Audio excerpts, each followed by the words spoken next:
नमस्कार।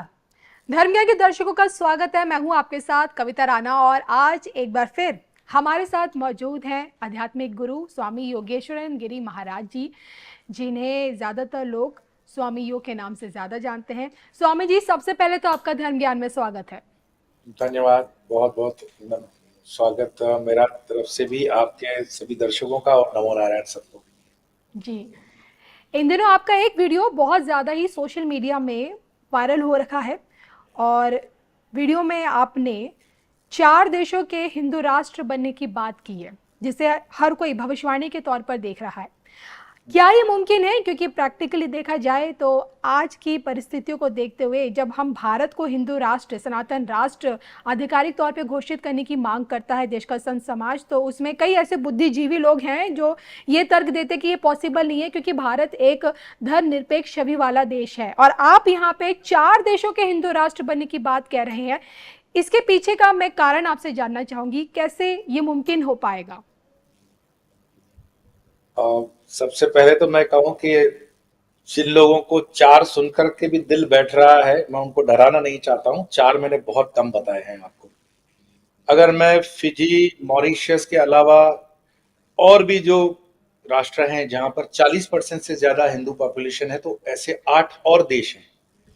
लेकिन हमारे राजनीति के अंदर राजनेताओं की इच्छा शक्ति मजबूत न होने के कारण पूरे दुनिया में जहां जहां हिंदू बसा हुआ है, हिंदू बहुतायत में है, अगर उसको ठीक से सपोर्ट मिल जाए तो ये अपने आप राष्ट्र खड़े हो सकते हैं। जैसे क्रिश्चियन मिशनरी क्या करती है, आपने देखा है इंडोनेशिया के अंदर ईस्ट तिमोर, जो जगह थी नहीं, देश बन भी नहीं सकता था, लेकिन क्रिश्चियन मिशनरी ने उसको देश बना दिया। आज बांग्लादेश की प्रधानमंत्री को वहां से इसीलिए गद्दी छोड़नी पड़ी क्योंकि उन्होंने एक पॉकेट क्रिश्चियन मिशनरीज को देने से मना कर दिया, वो क्रिश्चियन राष्ट्र बनने जा रहा था। तो क्रिश्चियन मिशनरी जो सपोर्ट करती है हमारे हिंदू संतों का, ना तो संगठन है, ना तो विजन है, ना तो डेडिकेशन है, ना तो फोकस ऑफ माइंड है। हम लोग सिर्फ अपने खान पान पर इतनी छोटी छोटी चीजों पर ध्यान देते हैं कि पूरे दुनिया के अंदर आप 2500 देश, समृद्ध देश, हिंदू राष्ट्र खड़े कर सकते हो। और एक जो हमारे हाथ में था, नेपाल, हमने उसको भी मतलब गलत राजनीति के तहत गंवा दिया। ये इच्छा शक्ति मजबूत हो तो मैं कहता हूं बिल्कुल 4 नहीं, आप 25 राज्य खड़े कर सकते हो। और वो हैं, मेरी कल्पना नहीं है, ऑन रिकॉर्ड है। मैं आपको एक एक नाम लेके बता सकता हूँ, ये जी, बिल्कुल हो सकता है। और जो मैंने आपको बताया ये बिल्कुल तथ्यात्मक है, पूरे एनालिसिस के ऊपर है, रीजनिंग के साथ है, एनालिटिकल माइंड के साथ है। तो इच्छा शक्ति के आधार पर वो कौन से 4 देश जो आपको लगता है कि हिंदू राष्ट्र की तस्वीर हम उनमें देख सकते हैं? आ, मैं आपका आवाज थोड़ा कम समझ रहा हूँ, थोड़ा सा उसको वापस से बढ़ाइए, थोड़ा आवाज भी बढ़ा दें। जी, जी। यही आपसे जानना चाह रही थी कि इच्छा शक्ति के दम पर अगर हो पाए ऐसा, तो जिन 4 राष्ट्रों की बात आप कर रहे हैं, वो आपसे दुनिया जानना चाहते हैं। हिंदू राष्ट्र का सूरज उगता हुआ उसमें देखना, जो आपने बात की है। चार चार जिन राज्यों की मैंने राष्ट्रों की बात की है, उसके लिए इच्छा शक्ति से ज्यादा क्रियान्वित करने की शक्ति लगानी पड़ेगी। सब कुछ रेडी है। जैसे मानो नेपाल, हुँ, नेपाल बिल्कुल बॉइलिंग सिचुएशन के ऊपर है, जहां वो हिंदू राष्ट्र होने के लिए वहां की आम जनता त्राहिमाम पुकार रही है। और योगी जी उनके गुरु हैं, क्योंकि गोरक्षनाथ का गोरख जो है, वहां का गोरखनाथ जी वहां के गुरु माने जाते हैं। गोरखा जो शब्द निकला है वो गोरक्षनाथ से निकला हुआ है। तो गोरक्षनाथ की गादी पे आदित्य योगी आदित्यनाथ जी हैं। तो योगी आदित्यनाथ जी की वजह से नेपाल के अंदर एक मनोबल लोगों का ऊंचा है कि ये हिंदू राष्ट्र की तरफ तैयार हैं वो। मैंने जैसे बताया कि एक देश बंग भूमि बांग्लादेश से टूट करके जो बन रही है, वहां के हिंदुओं का मनोबल भी बहुत ऊंचा है। और जो त्राहिमाम वहां पर हुआ हिंदुओं के साथ, तो उसमें भी भारत सरकार अगर थोड़ा सा अपना स्टैंड क्लियर करके उनको सपोर्ट दे दे तो वो बंग भूमि का राष्ट्र बनता है। मॉरिशस मैंने आपको बताया 45% ज्यादा पॉपुलेशन हिंदू है, वहां पर भी है। फिजी के अंदर पॉपुलेशन है। भारत हिंदू राष्ट्र नहीं है ऐसा कौन कहता है? भारत हिंदू राष्ट्र था, है और रहेगा। ये तो अलग बात है, आप जिसको सेक्युलर बोलते हो, वो इलीगल इमरजेंसी के अंदर इंदिरा गांधी ने वो शब्द दिया हुआ है। मैंने प्रश्न फिर से बार बार मैं मंच से भी करता हूं कि क्या भारत में लगाई हुई इमरजेंसी लीगल मानती है? क्या सुप्रीम कोर्ट उसको लीगल मानती है? संसद लीगल मानती है क्या? नहीं ना, काला दिवस नहीं। करके मनाते हो उसको। जी। तो जब संसद ने उसको काला दिवस कर दिया, इमरजेंसी इलीगल है, तो इमरजेंसी के अंदर पास किया हुआ रेजोल्यूशन जो भारत को सेक्युलर राष्ट्र घोषित करता है, वो कैसे मान्य है? वो अमान्य है भाई। तो उस अमान्य किए हुए शब्द को हमें हटा देना चाहिए। और भारत हिंदू राष्ट्र पूर्ण रूपेण था, है और रहेगा, इसको कोई रोक नहीं सकता। हाँ, हमें एक कॉन्स्टिट्यूशनल जो चेंज लानी है, उसके लिए मुझे लगता है कि जो 40 सीटों का बीजेपी को थोड़ा सा फर्क साइकोलॉजिकल लग रहा है कि 272 वो कंफर्ट जोन में नहीं आए।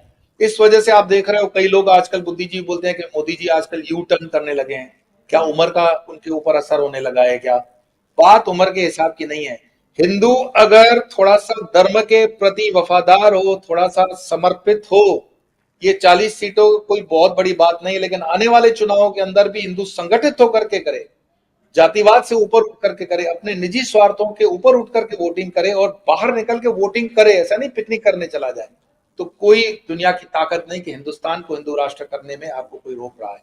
तो नेपाल, भारत, बंगभूमि, मॉरिशस, फिजी और अलग जो पैसिफिक के मैं राज्य बताता हूं, जहां जहां पे अफ्रीकन राष्ट्रों में भी हिंदू जनमत है, वो हिंदू राष्ट्र आराम से बन सकते।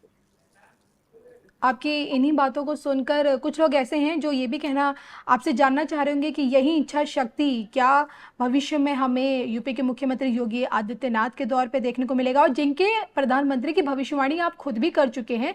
और अभी अभी आपने जो हमें बताया नेपाल से गोरख पीठाधीश्वर और योगी आदित्यनाथ जी का जो कनेक्शन आपने हमें समझाने की कोशिश की, तो और उसके साथ सीटों को लेकर जो 400 पार का जो स्वप्न, जो एक था ख्वाब कहें, भविष्यवाणी कहें मोदी जी की, जो अभी मुमकिन नहीं हो पाई थी हाल फिलहाल में 24 में, आगे हो सकती है योगी जी के दौर में? तब तक तो परिसीमन का नियम लग जाएगा। 2027 में भारत के अंदर आप चुनावों का परिसीमन हो जाएगा।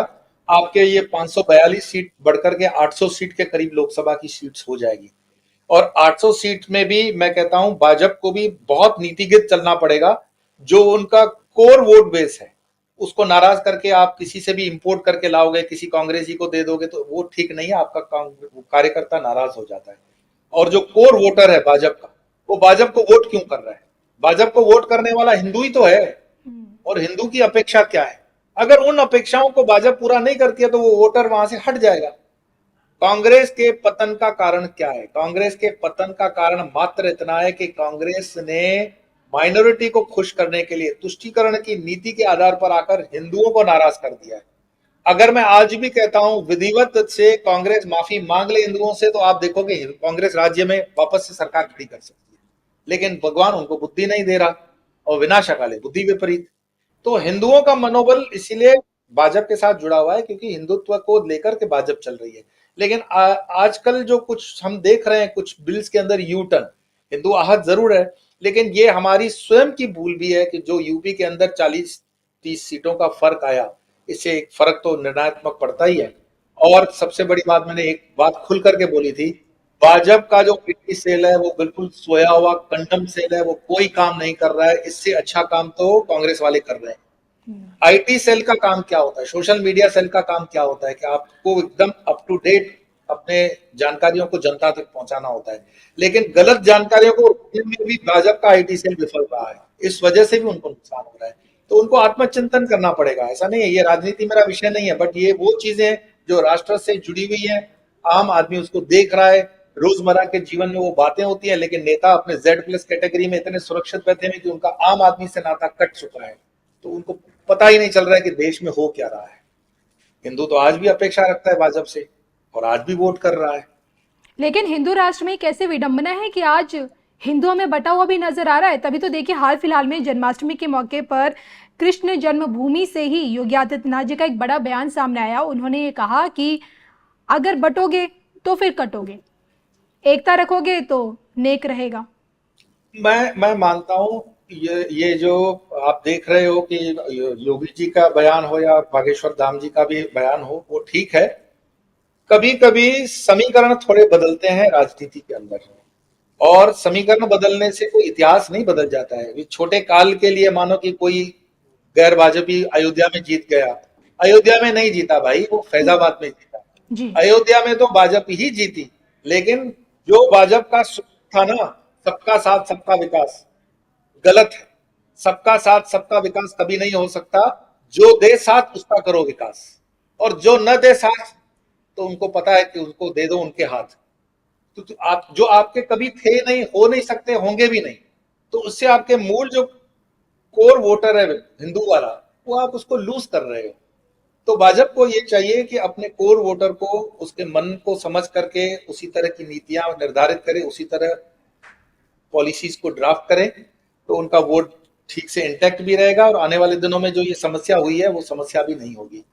तो मुझे नहीं लगता कि इससे कहीं डरने की बात है। ये थोड़े बहुत बुलबुले तो उठते हैं समय से और फिर काल के गाल में समा जाते हैं। ये कोई बहुत बड़ा उनको महत्व देने की जरूरत नहीं है। जी बिल्कुल, आप ही की भविष्यवाणी है और कई लोग ये मानते भी हैं कि पीओके की वापसी मुमकिन है। लेकिन देखिए, आज हम यहाँ पे पीओके की वापसी की राह देख रहे हैं, लेकिन आज सबसे बड़ी बात है जम्मू कश्मीर को लेकर। 370 हटने के बाद पहली दफ़ा अब लोकतांत्रिक तरीके से जम्मू कश्मीर में चुनाव होने वाले हैं। सबसे बड़ी बात है कि गठबंधन की सरकार वहाँ पे भी हमें देखने को मिलेगी।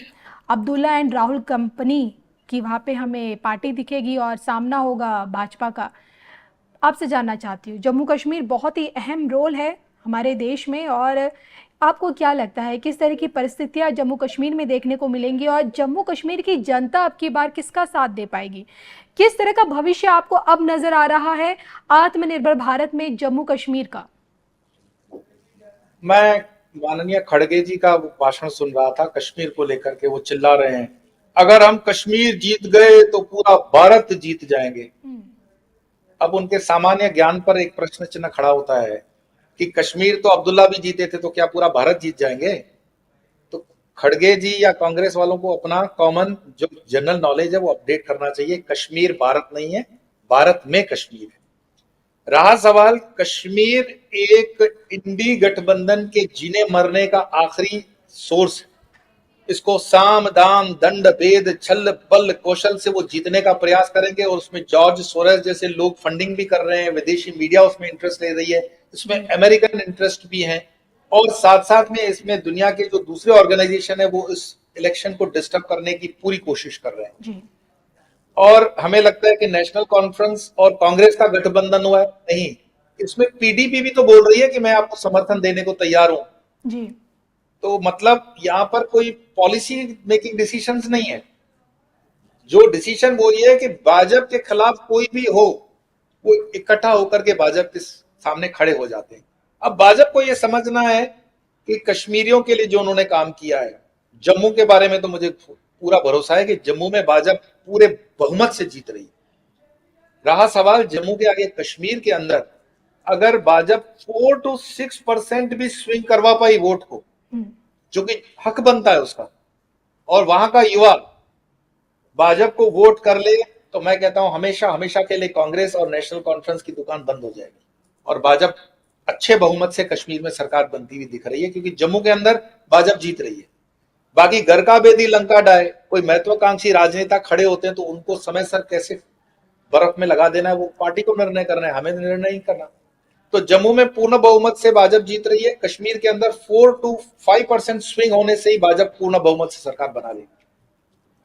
चलिए, आपने जम्मू कश्मीर की तो तस्वीर हम सबको दिखा दी है, बंगाल के बारे में क्या कहेंगे? पश्चिम बंगाल का आखिर कब तक इस तरह से जलता रहेगा? वहाँ पे हाल फिलहाल में जो आपने देखा होगा, जो डॉक्टर के साथ हुआ रेप एंड मर्डर वाला केस, और उससे पहले भी जिस तरह से वहाँ से खबरें आती हैं सनातनियों पर, जिस तरह का अत्याचार वहाँ पे हो रहा है, ममता सरकार में दबाने की कोशिश होती है, तुष्टीकरण की राजनीति का आरोप लगता है ममता सरकार पर, और लोग ममता में भविष्य का प्रधानमंत्री भी देखते हैं। हालांकि बंगाल का ममता के किले को ढहाने की भाजपा ने बहुत भरपूर कोशिश की है, मोदी जी ने कोशिश की, लेकिन अब तक ढहा नहीं पाई है।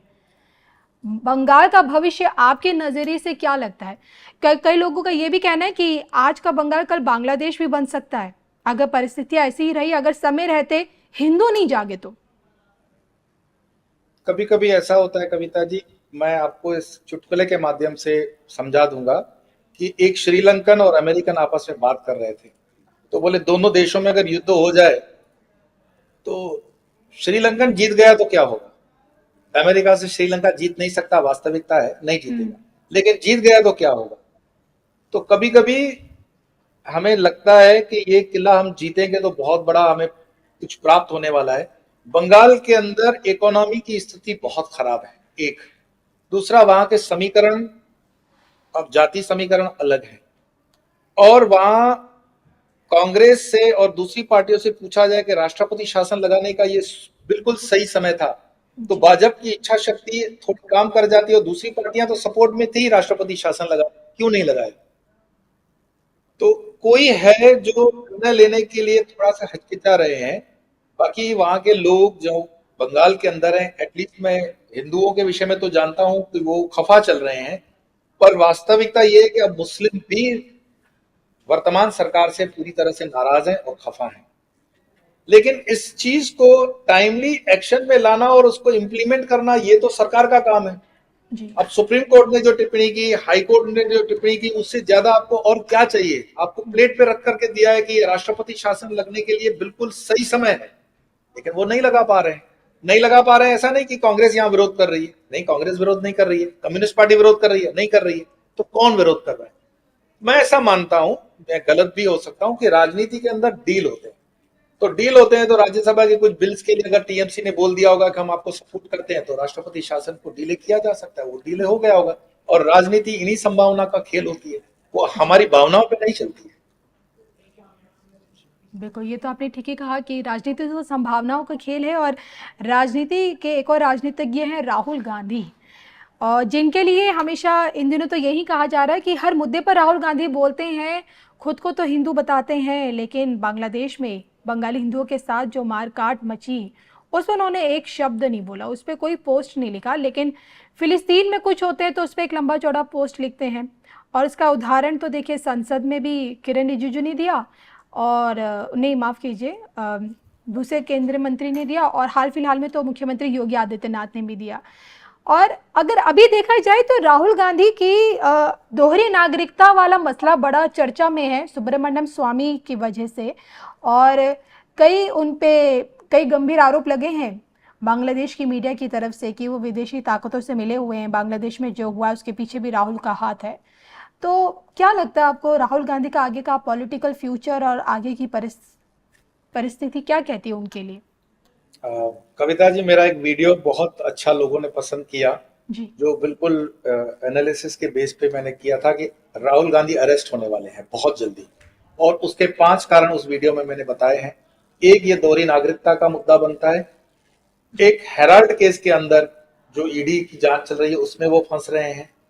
और जो बांग्लादेश के अंदर तख्ता पलट हुआ, तो उस मोहम्मद यूनिस के साथ उनकी मुलाकात और जिस तरह की कम्युनिकेशन हुई, एक लीडर ऑफ अपोजिशन को जिस तरह से गंभीरता का परिचय देना चाहिए, वो बिल्कुल बचकानी इमेच्योर हरकतें दिखा करके वो कम्युनिकेशन उन्होंने किया है, उसमें वो दोषी हैं। इसके अलावा 2006 का एक रेप केस राहुल गांधी के ऊपर सोशल मीडिया पे आप देख सकते हो जिंदा है। अगर कोई वकील सुप्रीम कोर्ट के अंदर उस मामले को हवा दे दे तो वो केस फिर से खुलेगा, क्योंकि उस पूरे परिवार को जमीन में गाड़ दिया गया है। हमें नहीं पता वो उस वक्त के सारे लोग कहां, किसने अंडरग्राउंड कर लिए, क्योंकि यूपीए की सरकार थी। और इसके अलावा भी कई और केसेस भी राहुल के खिलाफ बनते हैं। तो राहुल को मुझे लगता है कि बहुत गंभीरता से हमें नहीं लेना चाहिए। राहुल एक नेता है जिनके पास 99 सीट्स की कलेक्टिव, मतलब ठीक सीट्स हमें दिखती हैं, बट जो मैच्योरिटी होनी चाहिए, गंभीरता होनी चाहिए, बोलने का तहजीब होना चाहिए, लीडर ऑफ अपोजिशन का जो मैनर्स होता है और समावेशी एक नेतृत्व होता है, वो उनके अंदर कहीं दिखता नहीं है। वो एक माइनॉरिटी के नेता, मैं मानता हूं अच्छे माइनॉरिटी नेता बन सकते हैं। तो ये बात है कि माइनॉरिटी के नेता कोई इस समय देश के इस पे नहीं है स्टेज पर, तो क्यों ना हम राहुल गांधी को माइनॉरिटी का नेता घोषित कर दे, रादर लीडर ऑफ अपोजिशन, ये कहने से तो सब मामला समझ में आ जाएगा। जी बिल्कुल। चलिए, इसी के साथ अभी शुरुआत में आपने भी कहा था कि सर तन से जुदा ताकतों के लिए बागेश्वर धाम जी ने एक बयान दिया कि इन जो सर तन से जुदा जो ताकतें हैं उन्हें घर और मकान से जुदा कर देंगे। और बुलडोज़र बाबा यानी कि योगी आदित्यनाथ से लेके आपके मध्य प्रदेश सरकार की भी तारीफ की, प्रशासन का जो पथराव अभी हुआ था एक थाने में। तो देश में जब जब सर तन से जुदा ताकतें की तस्वीरें आती हैं, कुछ हुड़दंगी जब सामने आते हैं, तो इनका क्या इलाज है हिंदू राष्ट्र भारत में इन सभी का? ये भूल कहां से प्रारंभ होती है? जहां भाजपा की स्पोक्स पर्सन वो शर्मा जी थी, हमारी बहन, नुपुर पहली शर्मा। बार निपुर शर्मा, जी निपुर शर्मा के केस में अगर भाजपा पीछे नहीं हटती तो इस तरह की ताकत के साथ कभी भी सर तन से जुदा वाले जो ये आतताई है, उनका मनोबल ऊंचा नहीं होता। हमारे अंदर ये कमजोरियां हैं कि हम अपनी राजगद्दी के साथ इतने मतलब अभिभूत हो जाते हैं। मुझे बताओ, निपुर शर्मा ने अपने पूरे वक्तव्य में क्या गलत कहा है? आप उसको बारंबार रिवाइंड करके देख लो, कोई चीज उन्होंने आउट ऑफ कॉन्टेक्स्ट नहीं की है। लेकिन क्या होता है कि मुल्ला बोले तो वो सत्य है और पंडित बोले तो झूठ। मीडिया में जो भी दिखाया जाता है वो हिंदुत्व के खिलाफ दिखाया जाता है। एक वर्ग है पूरा मीडिया का, जिसको मैं यहाँ पर उसका शब्द नहीं यूज करना चाहूंगा, लेकिन जॉर्ज सोरोस की ये पली हुई मीडिया के वो लोग हैं जो हिंदुओं को हमेशा एक गलत रोशनी में दिखाते हैं और मुल्लों को हमेशा सही रोशनी के अंदर दिखाते हैं। और मुल्लों को बोलने में कोई तमीज होती नहीं, लेकिन सुनने की उनके अंदर शक्ति होती नहीं कि भाई तुम दो बोलोगे तो चार सुनोगे भी, तो वो ताकत रख कर डिबेट करना चाहिए। लेकिन जब डिबेट के नियम वो नहीं मानते और सर तन से जुदा वो निपुर शर्मा वाला केस हुआ, मुझे भी बड़ा आहत हुआ कि भाजपा को निपुर शर्मा के साथ खड़ा रहना था। लेकिन वो जो भी अंतरराष्ट्रीय दबाव हुआ या जो भी दबाव हुआ, हम क्यों दबते हैं? क्यों? तो अगर वो स्पष्ट हमारे पास होना पॉलिसी ठीक है। आज अगर लेकिन योगी आपको नहीं लगता आदित्यनाथ, अगर इसी परिस्थिति में अगर देश का नेतृत्व योगी आदित्यनाथ जी के हाथों में होता तो परिस्थिति कुछ और होती नुपुर शर्मा जी के साथ? आज उन्हें अंडरग्राउंड नहीं रहना पड़ता। देखिए ये परिस्थितियां तो उसी तरफ जा ही रही हैं। अभी 24 में हम हैं, ज्यादा से ज्यादा 25 ही देख पाओगे। 26 में तो योगी आदित्यनाथ जी आ ही जाएंगे प्रधानमंत्री के पद पर, क्योंकि ऐसे अपुष्ट समाचार आरएसएस के माध्यम से भी हमें जो सुनने में मिलते हैं कि आरएसएस ने भी अपना पूरा समर्थन योगी आदित्यनाथ जी के पीछे लगा रखा है कि योगी आदित्यनाथ जी वो चेहरा है जो प्रधानमंत्री की कुर्सी के हकदार बनते हैं। और उनकी छवि भी ऐसी है, और जो छवि की वो कहते हैं ना समय की मांग भी